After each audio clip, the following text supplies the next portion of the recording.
When responsibility is too much, you get Spider-Man No More. This is the complete comic history of The Amazing Spider-Man, Episode 3, Spider-Man No More. This collects Amazing Spider-Man issues 39 to 52, Amazing Spider-Man annuals number 3 and 4, and material from not Brand Echh number 2. They can ignore the last part. It's included in the Epic collection, though it has literally nothing to do with anything. They'll skip on certain Spider-Man spin-offs, but they decided, hey, let's put non-Brand Echh, a parody comic that is not related to the main storyline of Spider-Man, into this one. Who knows? The first issue is Amazing Spider-Man number 39. The Green Goblin returns, and he's thirsty for revenge against Spider-Man after foiling his plans one too many times. This time he's got something that cannot be defeated. He's got more gadgets and new equipment to beat Spider-Man once and for all. And plus a new artwork look. Look at that.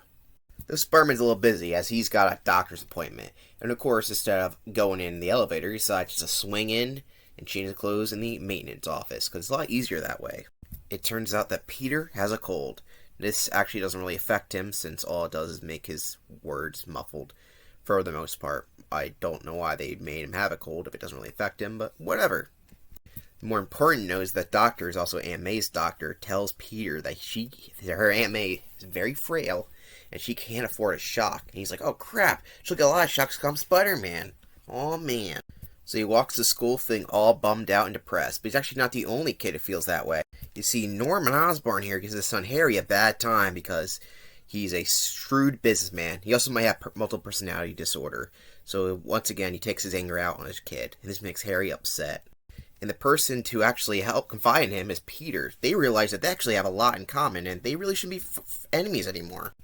Harry, after talking to Peter, feels kind of bad the way he treats him, learning about all his troubles and problems. He didn't give him the benefit of the doubt. He just listened to Flash Thompson, and Flash Thompson isn't the best judge of character. After a hard day of school, Peter, who's like, you know what, I'm going to go for an hour web sling. He sees some criminals on top of a high-rise building and decides to take action. And by action, I mean he beats the snot out of them. During this fight, criminals put some smoke on Spider-Man that does something that he's not too aware of right now. It turns out that these mobsters here were actually in cahoots with the Green Goblin. He set up this whole sting just to get Spider-Man hit with that gas. Spider-Man first is like, ha, you're gassing nothing, you're a bunch of idiots, and then takes a bunch of pictures of them. Well, I can sell these pictures for later, isn't that nice? So Spider-Man goes down to another building, saying that it's time to go back to being normal Peter Parker, taking off his costume, and everything's normal, I guess. No one sees him, because these guys fire sense if anyone would see him, right? Wrong. It turns out that gas was created by the Green Goblin. He's made a chemical concoction that is able to neutralize his spider sense, meaning that Green Goblin finally discovers Spider-Man's real identity, and he's surprised to see that he's none other than just a teenager. So yes, one of his most fearsome enemies knows his secret identity, but he's not even aware of it, because the Green Goblin is waiting for the right moment to strike, more preferably at his house, so if he does seem to beat him, he can always find where he's located again. But Peter isn't going to his house, he's going to the Daily Bugle, because he's got to draw up some photos. While at Daily Bugle, Peter and Ned apologized for fighting each other the other day. Means things get heated sometimes. So Peter gives Jameson the news photos, but Jameson says they're crap, and no one wants generic crime photos. And then he's like, well, if you won't take them, I'm sure the Daily Globe will take them. It's like, well, alright, I'll buy them. So he gets money, even though it's not a lot, but hey, it's nice to get money. So later in the day, Peter walks home, not knowing that anything's wrong, until the Green Goblin strikes, quite literally mocking him, saying that I know your secret identity, fool, and now I'm going to take you out right now, in front of your own house.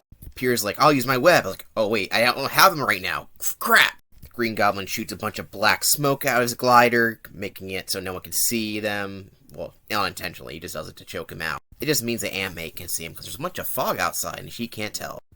Green Goblin's ambush seems to work, as he's able to take Spider-Man off guard by fighting him in a civilian identity, and a few gadgets make sure that he gets knocked out. Instead of fishing off there after he gets knocked out, he ties him up with some rope and he flies him around the city to his secret base. Well, maybe not around the city because no one sees him, but he flies to his base.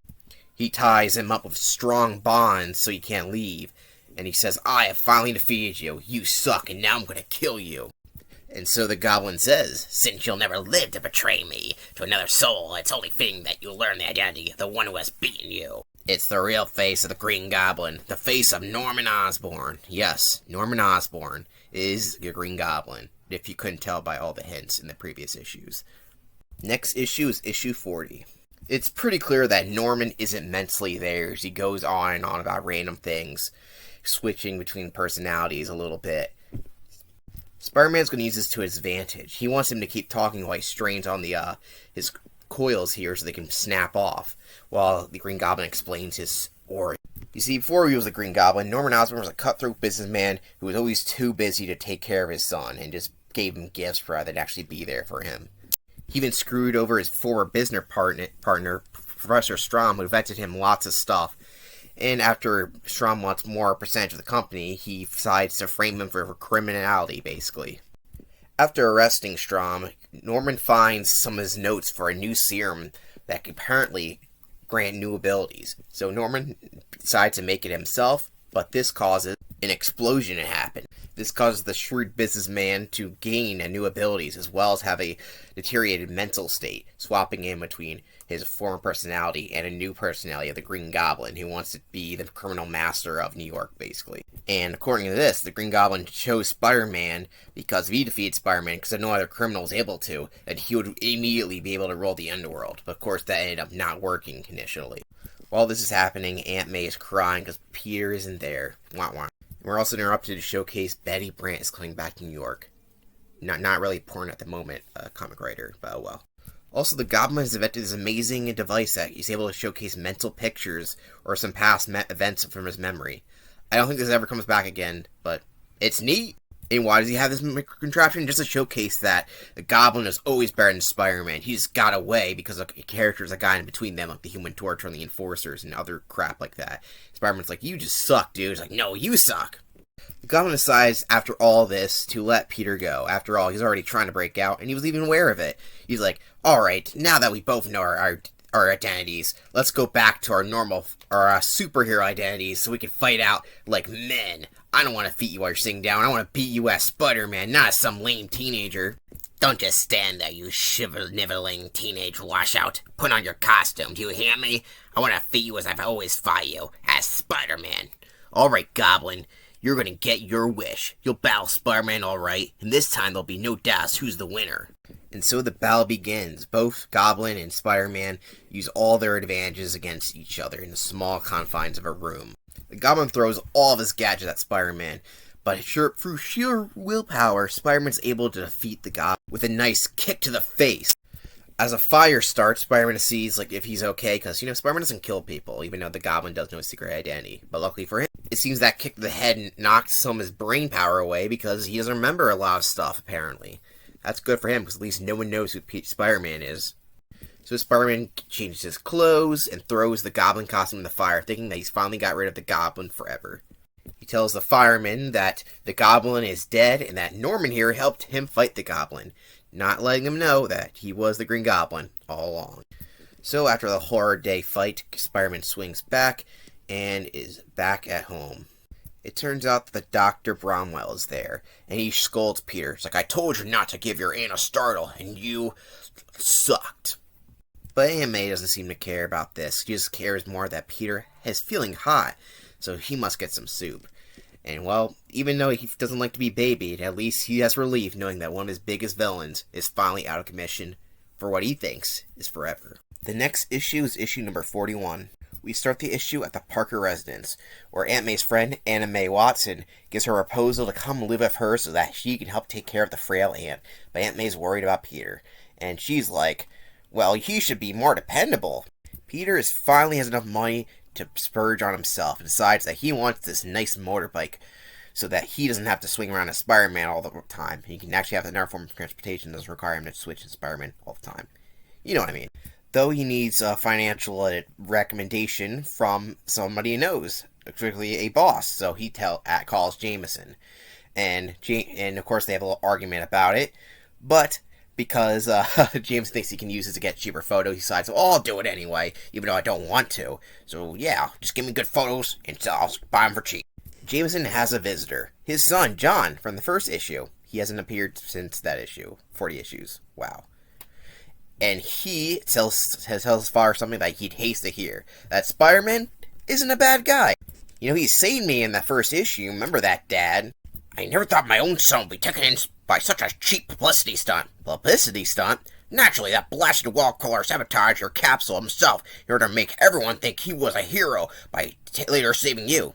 Dad, who told you such a ridiculous story? Nobody. I made it up. I mean, nobody had to tell me. I can spot a phony act when I see one.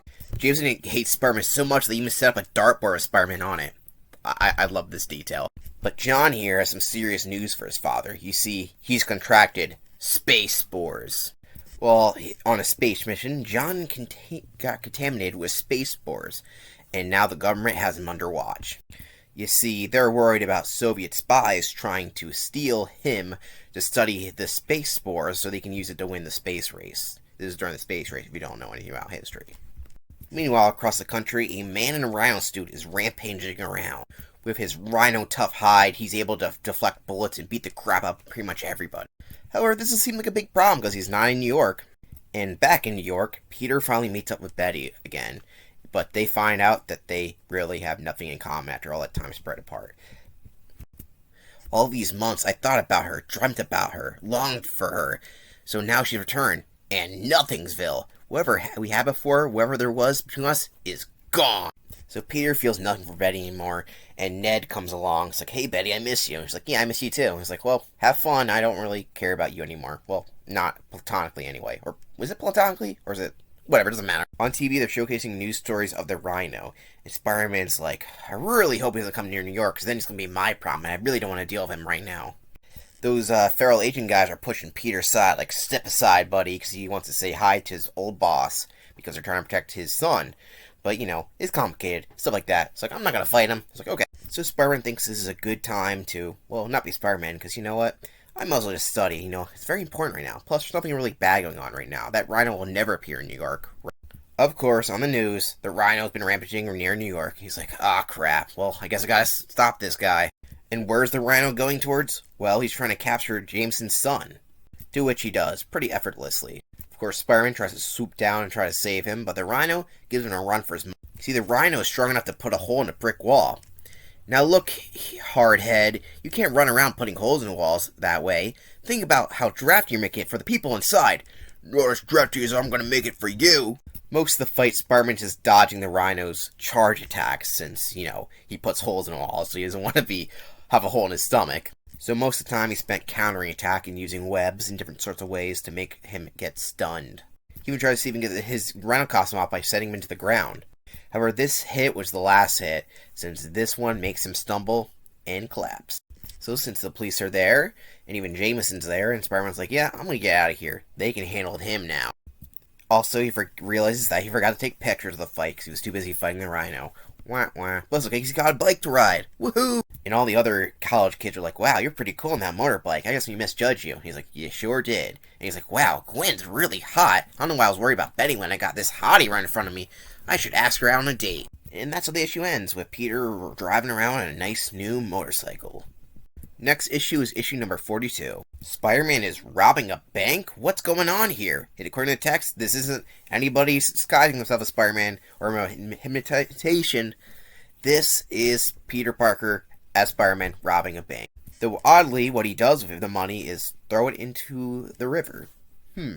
Of course, this news should get to Jameson, you know, this would be a big news story, but he's too busy dealing with helping out his son here, who's having some headache problem. See, the spores are finally affecting his body, and they make him irredeemably strong. Is irredeemably strong even the right word to say this? Whatever. He becomes really strong, basically.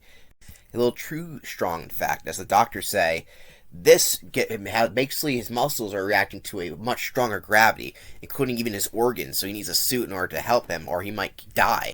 So they have a suit that weighs him down, basically, but he still has a lot of strength here. It's also made of lead, apparently. Not too healthy. All the people call him a superhero. Now, Jameson isn't too happy if everyone calls him a superhero, because, you know, he writes editorials about why superheroes are bad. However, this gives him an idea. You see, when he gets the news that Spider-Man is actually a criminal, he's right all along, he's like, son, you can finally put an end to Spider-Man, and you can show what a true hero looks like. The government gets really mad because they don't want him John Jameson to run around, but Jameson doesn't care. He wants to get rid of Spider-Man once for all, and he wants to be done at the hands of his own son. The Rhino is in the hospital right now. Yeah, the Rhino. We're looking at the Rhino. And they're like, this guy's tough. We can't put him into jail with his skin tied on, but like stuck to him. We gotta figure out a way to get rid of it, because it doesn't make sense to put him in jail like this. And the court assigns a lawyer, being Foggy Nelson, who's Daredevil's friend, if you don't know. If you don't know the character, just like, you don't even know what the hell's going on here. It's like, you gotta judge him. It's like, okay. Of course, the Rhino's trial will have to be postponed because he actually wakes up and escapes from his confine. Not too long, because Gas is a great miracle worker on Big Strong Man. Things are finally turning around for Peter, as he's actually invited to a party hosted by Gwen, who's now wearing her iconic black headband. But he promised Aunt May in the last issue that he's got to meet Mary Jane, and this time he can't brush it off. He's like, oh man, I wish I could go. I don't think Mary Jane will be hot like Gwen is.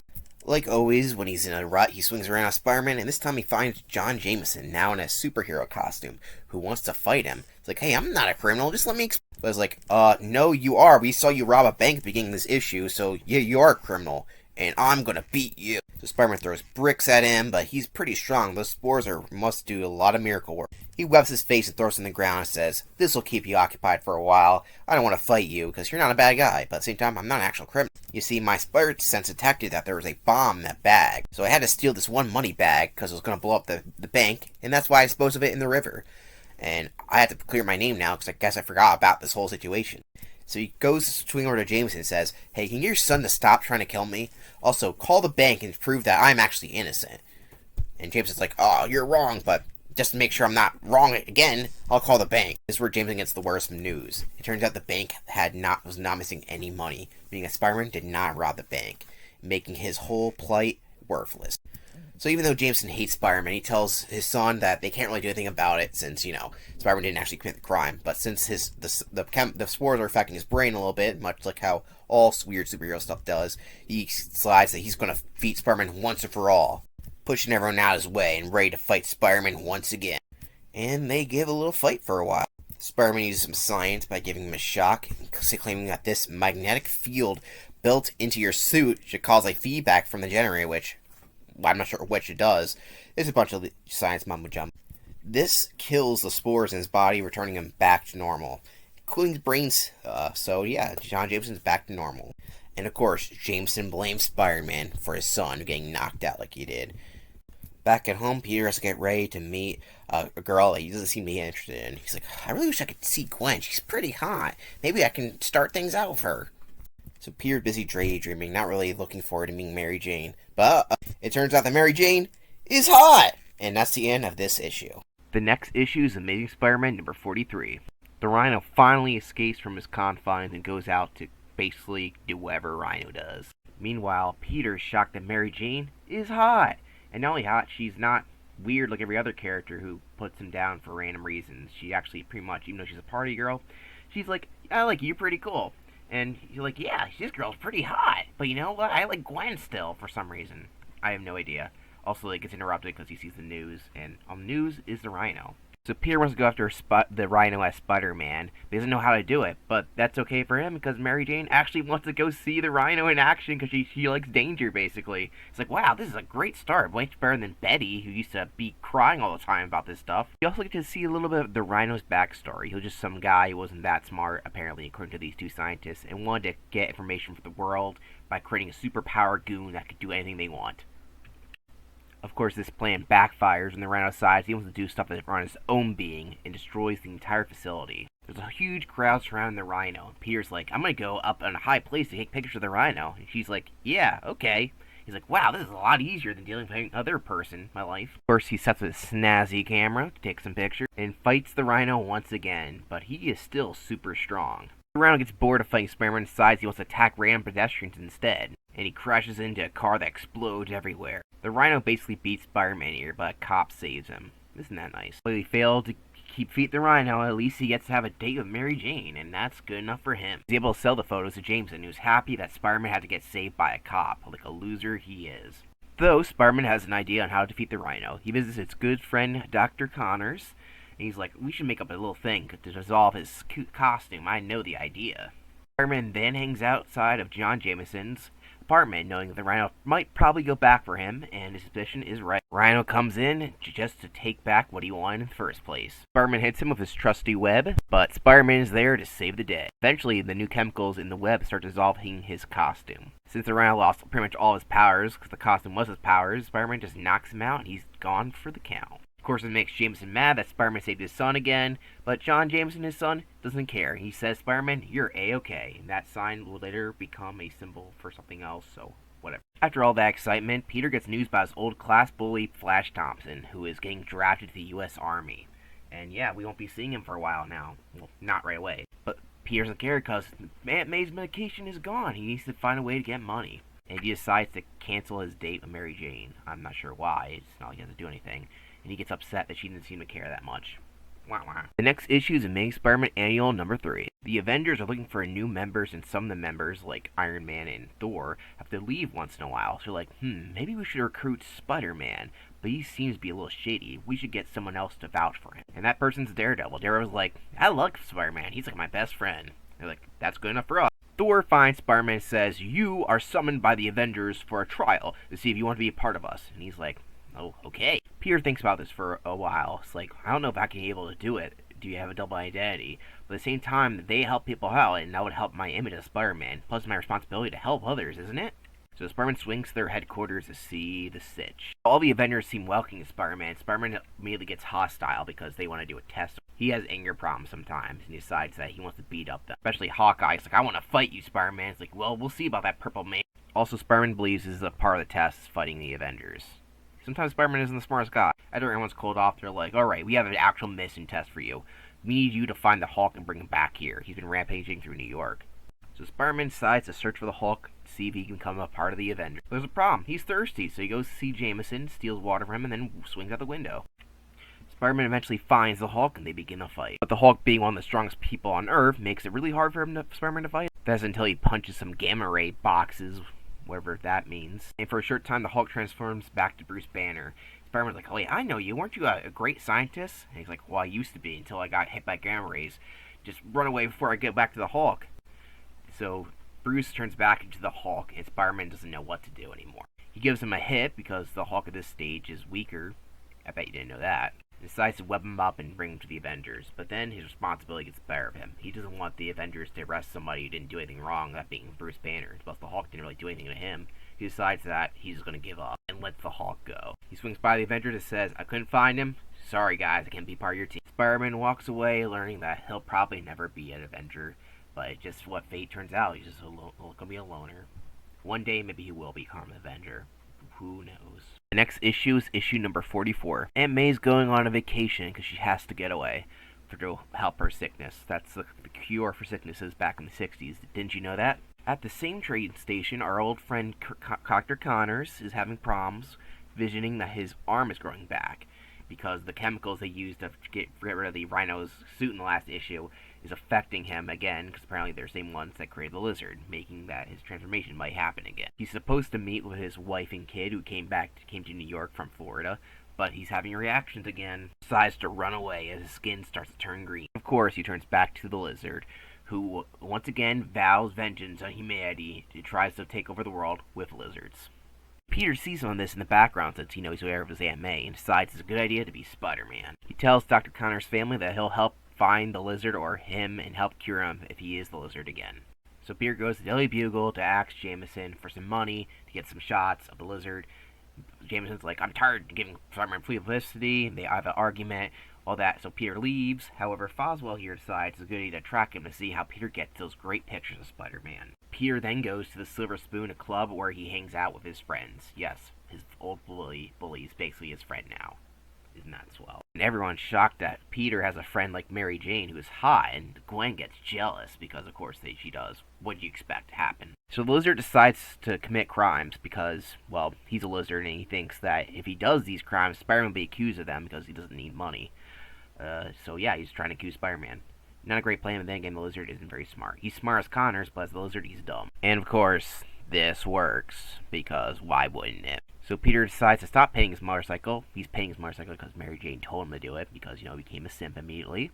And to fight the lizard, without a serum. Lizard and Spider-Man fight for a while, and during the fight, Spider-Man breaks his arm, having to get it stitched up by some random dude on the street. So he has to hobble back home with a broken arm, but at least Aunt May's in there to make things worse, and he once again has to cancel plans because he doesn't want anyone to know that he and Spider-Man had a broken arm at the same time. Next issue is Amazing Spider-Man number 45. Even though he has a broken arm, he still decides to fight crime just to showcase that even with one arm, he can still beat all these goons. Meanwhile, the Lizard decides to study the notes that Dr. Connor to see if he can help him make a bunch of lizards, but because he can't understand English, he gets mad and destroys all the crap. In the last couple issues, Harry and Peter have become good friends, and Harry offers Peter a job at his dad's work.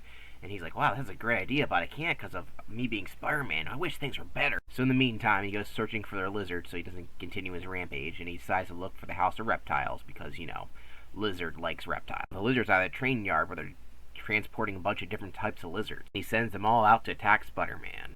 And Lizzie and Spidey are fighting on top of a train. Spider-Man decides to lock the lizard in one of the compartments, and his suspicion was right. Because the lizard is cold-blooded, the cold temperature makes him faint. He makes him a web cocoon and decides to leave. He brings the web cocoon back to Dr. Connor's lab, reads some notes, and makes a concoction to bring him back to life.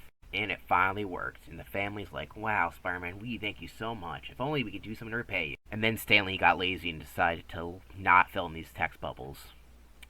So Spider-Man once again throws his costume against the wall and blames all his problems on being Spider-Man because he can't get time for studying, he's worried about his broken arm, and all sorts of other stuff. The next issue is Amazing Spider-Man number 46. Spider-Man's already locked in the battle of a new foe, the Shocker, who gives Spider-Man quite the shock. He feels pretty good about himself since he was able to defeat Spider-Man on his first battle. Things kind of suck, his arm's broken, he let a criminal go because his arm was broken, but at least he gets a ride from his friend.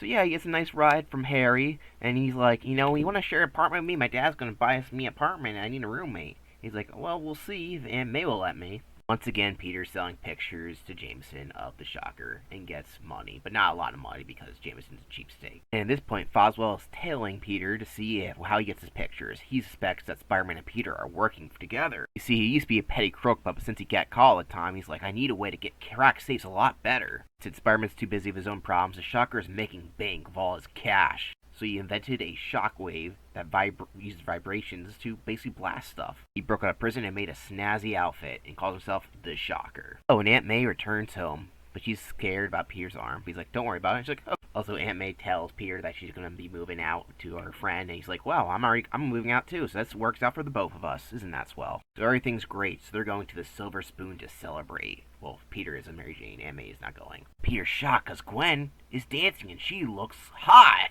And wow, I really shouldn't have rejected her. Thinking too much about Gwen, the guy, whose name is Patch, his real name is not Patch, it's Frederick Foswell, is still stalking Peter. He sees Spider-Man came out the same spot as Peter, and he immediately thinks that he must be Spider-Man after all this time. Peter then realizes, like, oh crap, he's watching me, I gotta make up something on really quick. He does a stunt where he pretends that Spider-Man and Peter are talking to each other. Basically, they have a deal where he's getting half the profits, even though it's not really happening. And he swings this little Spider-Man costume to make it look like he's sneaking away. Really be. Anyway, that's all done. Spider-Man's like, you know what, I'm gonna get rid of this sling here. I don't need it anymore. My arm should be fine. Let's beat up the Shocker. He finds the Shocker, once again robbing a bank, and they have a good old fight. After destroying most of the bank, Peter's like, hey, I'm gonna web your thumb so you can't use your contraption. He's like, oh crap, my own weakness. And that takes the Shocker out for good. Loves him up for the police and swings away. Peter's finally happy he's getting to move out and be on his own without to worry about Aunt May, because now someone's gonna have someone to take care of her.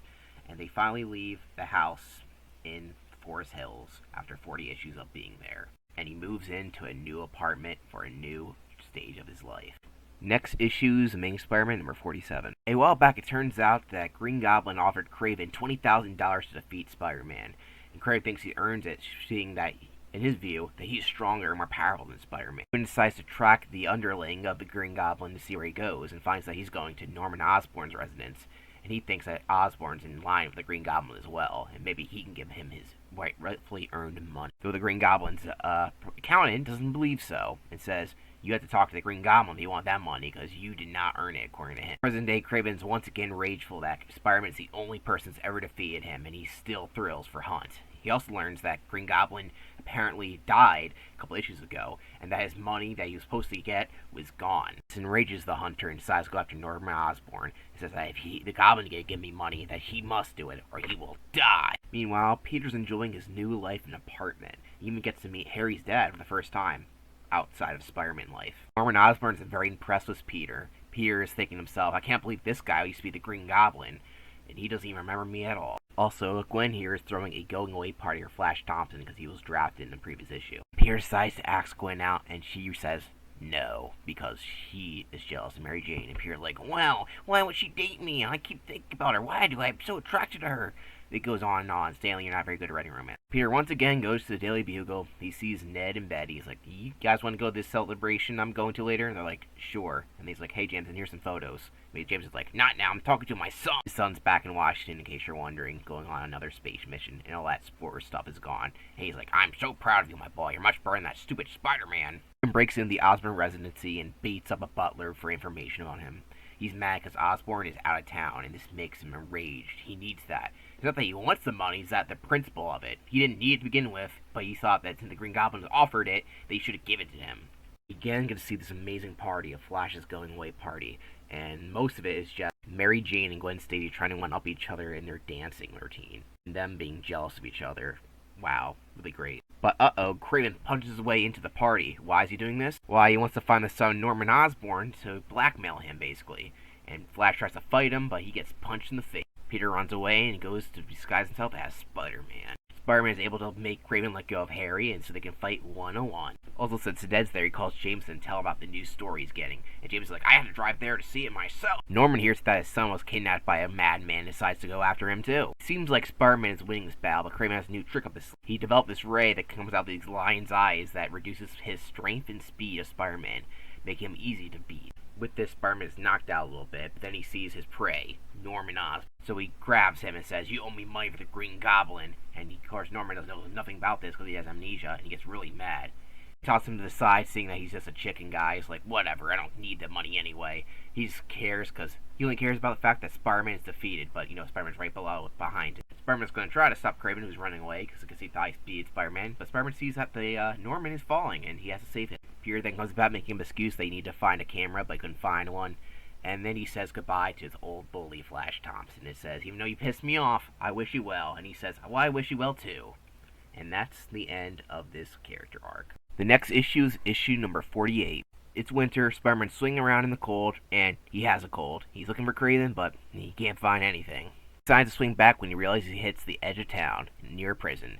In that prison, someone's dying. You see, Adrian Toomes, the original Vulture, is on his deathbed. He's dying. He wants his cellmate, whose name is Blackie, great name, to know where his secret Vulture equipment is. So Blackie Drago is his name, and he's like, haha, I got the information I want out of you. I'm not going to do what you want, which is to defeat Spider-Man. I'm going to do my own thing. Suck on it, Vulture. And the Vulture passes out, envisioning his final battles with Spider-Man and how he could have beat him, and cries. He doesn't die here, actually. So, no, he was supposed to die here, but they retconned it. He finds them, puts the costume, so Blackie Drago decides to make an escape to find the Vulture wings outside the prison wall, and evades police bullets. And eventually he flies out as the new Vulture. Meanwhile, Peter's having trouble studying because of his cold, and the teacher, Mr. Warren, remember him for way later, decides to send him home. While watching the TV, Peter sees a new Vulture is out on the loose and decides that it must be his duty to defeat him, but he's too sick to do it. Also, this guy, the new Vulture, is like, you know what? I need to make a helmet because they'll make me scarier. It doesn't. But he does commit a lot more crimes than the original Vulture did. Peter's having a hard time putting a Spider-Man costume on. He's like, maybe I'll call somebody to get Daredevil to do it. But he's like, Spider-Man finds the new Vulture on top of a bridge, where he's interrogating a man for money, since, the money's attached to his wrist. He's able to save the guy, but the Vulture is a little more tricky-dicky, and he whips Spider-Man. Spider-Man's like, if I wasn't so sick, I'd be able to beat this good. The new Vulture isn't pulling any punches, as he beats the crap out of Spider-Man. So much so that he actually defeats him. And he's like, yes, no one can defeat me, because I beat Spider-Man. Next issue is number 49. After passing out on the rooftop for a while, Spider-Man eventually gets up, hiding just in time to cover up his Spider-Man costume, and slowly makes it back to his apartment. Meanwhile, Kraven is pissed off since the Vulture supposedly defeated Spider-Man, but Kraven's like, I already defeated Spider-Man, I'm the one who deserves the credit, not to the Vulture. He decides that the Vulture is his new prey. And Peter can't go back out to fight the Vulture or Kraven because All these people are here to make sure that he's feeling well. He thinks he's all high and mighty when something grabs his and the Vulture is back out on the town, robbing more stuff, and saying like nothing can stop. Other than Kraven, who wants to kill the Vulture for taking all his credit. They begin to fight. Peter hears about this fight on the radio and says, I gotta stop them before they cause any damage. So he sneaks out as Spider-Man. After all, his cold feels better. He realizes that Kraven entrapped the Vulture in an enclosure that makes it easier for him to fight him. So all three dudes are fighting each other. Seeing Spider-Man, Kraven's like, I don't want to deal with you anymore. I'd rather defeat Spider-Man. He's my real prey. The Vulture gets easily knocked out by the Kraven's line rays, which were meant for Spider-Man. Spider-Man hits him really hard, Kraven that is, and he faints. He takes the next picture of the two criminals together. And he came back just in time to transfer back into Peter Parker. And the doctor says, you're feeling much better. You can take the day off. And he tells his aunt and her aunt's friend that he's take him to a new Western movie. And Aunt May says the word Pussy Willow, which is a running gag I forgot to mention about. I don't know why. The next issue is Amazing Spider-Man number 50. And he's doing a pretty good darn job at it. Spidey is once again fighting criminals. Even though he defeated the criminals, the one guy's like, stand back, he might be a menace. Spider-Man's like, I can't even do anything right, but these guys keep thinking I'm a nut. So he broods about more how the public seems to hate him all because of Jameson, and how he can never get a break in the eyes of the public. He wants to be recognized as a hero, but everyone thinks he's a fraud. Things are getting worse when Aunt May has another health problem. She's once again in the bed because she's sick. What else is new? Once again, Peter blames himself for some reason, and it's like, oh, I really shouldn't be Spider-Man anymore. This stuff's... It also revealed that his grades in his class have been slipping, and that because he hasn't had time to study. He's like, oh, I really can't study. He also has to refuse Gwen's invitation because he wants to be free, I guess. He asked her later to do something, but, whatever. And when he turns on the TV, all he hears is Jameson making fun of Spider-Man, saying he's an egomaniac, neurotic troublemaker, flaunting his power for the ordinary citizens whom he despises. This makes him think, like, what if he was right all this time? What if he really was doing this for his ego? After thinking about it some more, he realizes that Spider-Man really doesn't help at all. His social life's been shit. He's not able to do anything. He can't study. He can't be there for Aunt May. He can't even go on a date. And what does he get for it? Nothing. Spider-Man seems to be more of a problem than anything else. Everyone views him as a nut. He must be doing it because of that. He needs to stop. He needs to give it up. And so he throws his Spider-Man costume in the garbage. I was just a young, unthinking teenager when I first became Spider-Man, but the years have a way of slipping by, of changing the world about us, and every boy sooner or later must put away his toys and become a man. This kid picked up that costume from the trash can and tries to give it to Jameson. This makes Jameson the most happy he's ever been in the comic series, other than that one time. And he's like, oh my goodness, Spider-Man's finally quit. This is the best news in the world. He even shows it on news shows. Look at this costume. Spidey is out for the count. News of Spider-Man being no more quickly spreads to the underworld as a new boss wants to hire all the mobsters in town for a gathering. This is a very exclusive club. They're not even letting this guy named Patch in there.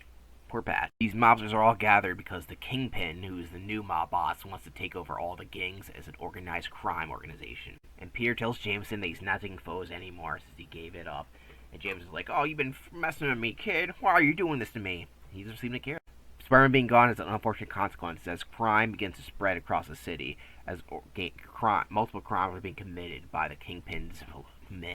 The Kingpin, otherwise known as Wilson Fisk, set this up to see if Spider-Man really was gone, so he made a bunch of criminals commit multiple crimes across the city. A lot of them got nabbed by cops, but it doesn't matter. It proves that Spider-Man's gone and that he can take over and make it run exactly how he wants it to run. Peter's happy, though. He gets to spend time with his family, his friends, and even try to get a girlfriend, but, it's a little hard since people seem to be busy. But he's like, hey, I can just study. Those old habits die hard when the radio announcement of people stealing welfare checks get to him, but he's like, I really can't do this anymore, even though I want to. While things have been going easy, Spider-Man realizes, or Peter I should say, realizes that not being Spider-Man really hasn't changed that much. He just has less stress, because people seem to be just as busy as he was. And once again, his instinct of Spider-Man come back to him when he hears an old man getting robbed up here. And even if he's not Spider-Man, he still decides to fight them.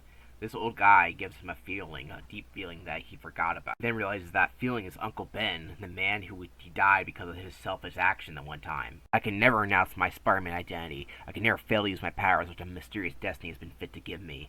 No matter how unbearable the burden may be, no matter how great my personal sacrifice, I can never permit one innocent being to come to harm because Spider-Man failed to act. I swear that I never will. Remembering the time the criminal killed his Uncle Ben that he was partly responsible for makes him feel an urge of responsibility. Meanwhile, Frederick Foswell decides that he's tired of being a stooge and wants to go back to crime, seeing that seems more profitable. He says that since I used to be a big man, I should set up office and I should take half of what you have, Kingpin.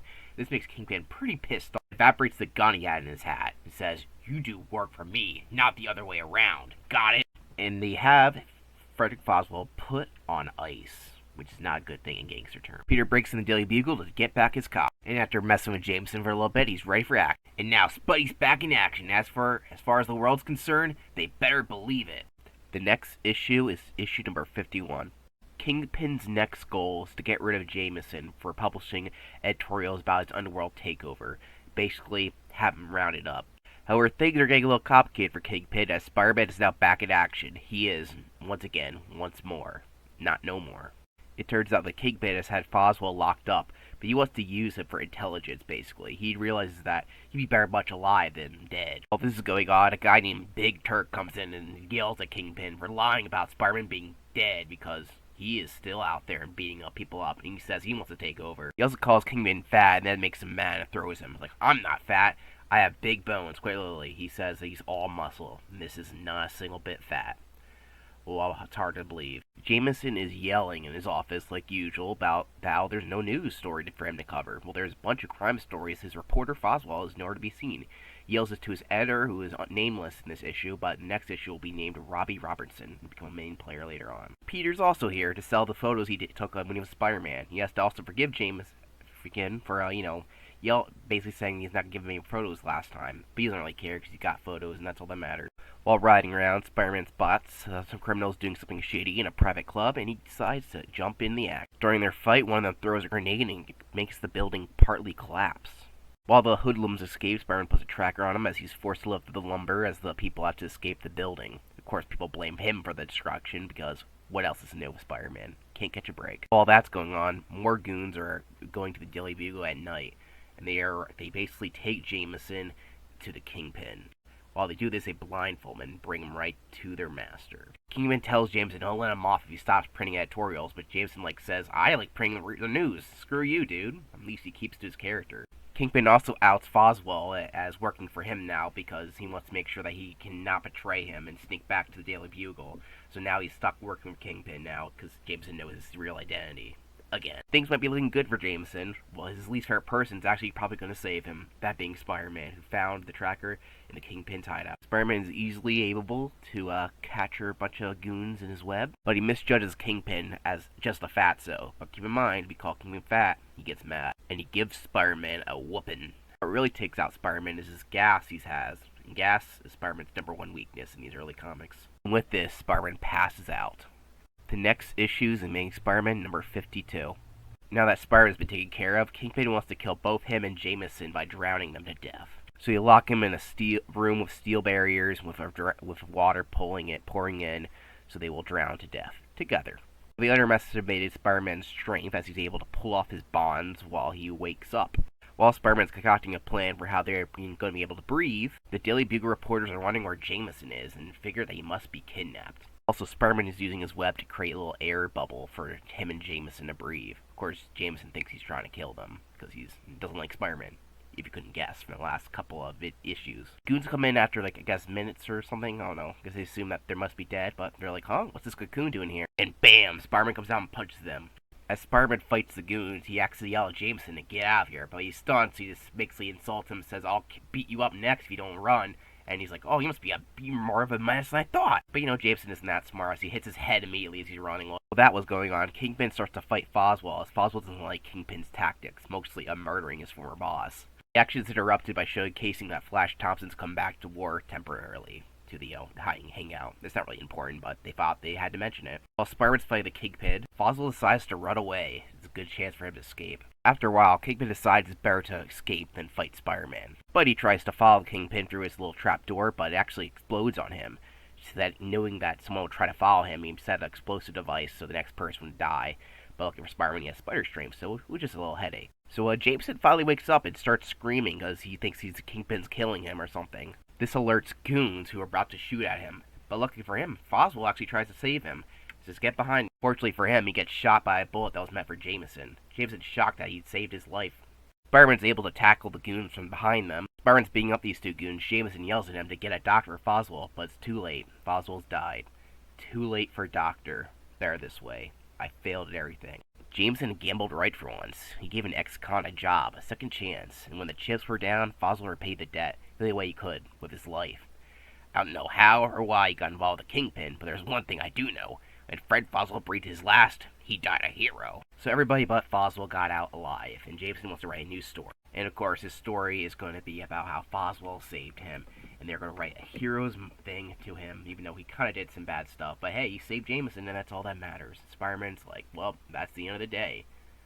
The last issue is the Amazing Spider-Man Annual number 4. Spider-Man sees the Human Torch causing a lot of public damage and decides to go after him, and is able to stop him with a bunch of water from a fire hydrant. It turns out this is a movie set, and Spider-Man is interrupting it. This story repeats a lot of storylines because this was not written by Stan Lee. It was written by Larry Lieber, who's terrible at writing and steals storylines. So, if this sounds familiar to other Spider-Man stories, like Amazing Spider-Man R14, not even the best Spider-Man story, you'll get why. Sorry, I'm interjecting, I should be explaining it, but this issue you can skip if you couldn't tell already by my tone of my voice. Some guy thinks it's a good idea to make another movie with Spider-Man and the Human Torch, because this is how he's gonna get his revenge. Ooh. So yeah, they make a radio announcement, and Peter's like, you know, I should make a movie and get some money. That would help me with all my troubles, but I gotta pay for the airfare. Yeah, I'm not even joking. He already did this in a previous issue, and he thinks it's a good idea to do it again. This is terribly written. Also, the Torch and Spider-Man make a truce not to fight each other. Spoiler alert, they fight each other. Also, Spider-Man has asbestos webbing. Just keep that in mind. He might die from poisoning later on, but who knows. During the set, Human Torch flies too close to Spider-Man and he wants to fight him, because what else is new? He goes to his trailer and lifts it off really over dramatically for no reason, just so he could fight the Human Torch. It turns out it wasn't the Human Torch, it was the Wizard, a guy who has a perfect costume and powers of the Human Torch, but decides not to use his power again. He's working Mysterio, because both of them hate their relative superhero. The Wizard is a character who appears in Strange Tales, which was a comic that started the Human Torch, and then later co-starred Doctor Strange. It's not a very good comic. The first half, at least, Doctor Strange stuff is pretty good. And Mysterio, we already know who he is. So Torch and Spidey have a fight. The Wizard gets impatient during the long fight and decides to shoot a laser at them for some reason, even though that gives them away. Both of them realize this and immediately go to investigate, and they realize that there's somebody up in here, they're going to attack them, and they realize it's their own nemesis, the Wizard and Mysterio. So Mysterio and the Wizard run like a bunch of wusses, and they fly away on this contraption. I'm not sure why the Wizard isn't using his Human Torch costume, but whatever. Also, a giant gorilla attacks them. Yep, this is what kind of comic this is. But it's okay, because Spider-Man uses some weird mechanics to defeat the mechanical gorilla. They find their base in a cave, but they have more traps for them. They shoot fireballs at them. I'm not sure how effective fireballs would be at the Human Torch, but whatever. And after all that shenanigans, they finally defeat them. And Spider-Man leaves, is like, okay, that's it. I guess I didn't get any money again. I really should not fall for these Hollywood schemes again, but you know what, I guess I will if next time this happens. We also get bonus features in this annual, like we usually do. Like, we get this nice coffee bean setup. It's apparently this renamed from the Silver Spoon to Coffee Bean, apparently. An update on how Spider-Man's costume works and all those stuff it can do. It gives more details on his webbing and how those certain webs work, like the strand, the liquid, and the multi ones. Also streamlined a lot of the spider things you can make, the web equipment, to be exact. There's no skis or stuff like that, just the stuff he's mostly been shown, like shields, aqua bubbles, and parachutes. Instead of individual pages for all the villains, we get one large page for them, and it's missing a couple villains. However, noteworthy is that Sandman is wearing purple, which is a reference to a Fantastic Four issue where he was part of a team, but unlike in the Spider-Man issue, he does not wear green ever. Purple ever, I should say. You also get a nice diorama of Peter and Harry's apartment at the end. How lovely. The Epic Collection for Spider-Man No More includes Brand Echh number 2. This is just a bonus comic. It does not correlate to Spider-Man because this is just a parody comic written by Marvel in the 1960s. It was a short-lived comic series, only lasted like 12 issues, so you can skip this, basically. This is a really weird comic, though. It has a parody of Batman and Robin known as Gnatman and Goblin, I think. I don't even know. It's weird. If you want to read it, go ahead, but it's not required reading. I'm not going to talk about it much, because it does not correlate to Spider-Man comics at all. And that was Spider-Man No More, ladies and gentlemen. Other than the last 2 issues that are very weird, it's pretty great. John Romita is definitely an improvement on C. Ditko, in my opinion. The backgrounds and crowd shots are much better, as well as the stories being more interesting and dynamic. Because there is a Marvel method is used, meaning that a new artist makes the writing different because the artist basically is the writer. If you don't know, the Marvel method works that Staley, who's the writer, just gives an idea. Spider-Man fights a fat guy, or King. They call him Kingpin. The artist will basically have a whole basically lay out the whole entire comic, and they then they get anchor, and then the writer who gave the initial idea will write in the dialogue for each panel. But the artist is the one who basically comes up with the story, essentially. Though the writer does nothing. All the dialogue is still written by Stan Lee. He just doesn't do as much as he lets on. But yeah, I prefer him over Steve Ditko. Steve Ditko is good and great sometimes. During If This Be My Destiny is one of the best Spider-Man arcs of all time. Though the end of this run, you can tell he does not care anymore. The story's got lackluster.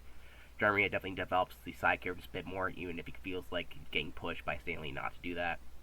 And the villains are getting more time to develop. They're not one issues anymore. They get 3 issues, and they'll be in the background their issues, and they'll come back. It's fun to have developments like that going on, even if they don't correlate. Like there's a Daredevil side plot that goes nowhere. I guess you have to read the Daredevil comic. Like that was kind of pointless. And I do enjoy it, even though there is weird inconsistencies, like Peter trying to get with Gwen, even though she's not much of a character, and just brushes off Mary Jane because she's too much, I guess. Like Mary Jane does nothing bad in the comics at all, and she seems way better than Gwen, at least in my opinion. The early version of Gwen Stacy is not very good. She's very bland and generic. It's better than Betty Brant, who always complained, but that's just my opinion. Anyway, this is my done rambling about this comic. I love this stuff. I have complaints the annual number 4 and the not Brand Echh, which was pointless to put in here. I have no idea why they decided to do that. But in that, this is definitely a required Spider-Man reading. It's iconic. The fact that they adapted it pretty much verbatim in Spider-Man 2 with certain elements just showcases how great this storyline is.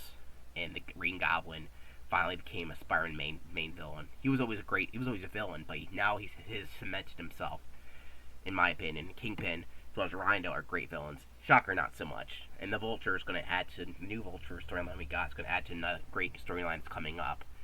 So, hope you guys are ready for the next Spider-Man reading. This does take a lot for me to do. A lot of reading, a lot of talking, a lot of editing. So, thank you very much. You can go to my Patreon and want to support me. Get more. If you support me more, I might be able to make these faster. But other than that, it doesn't really matter. Leave a like, subscribe, and yeah, thank you for watching.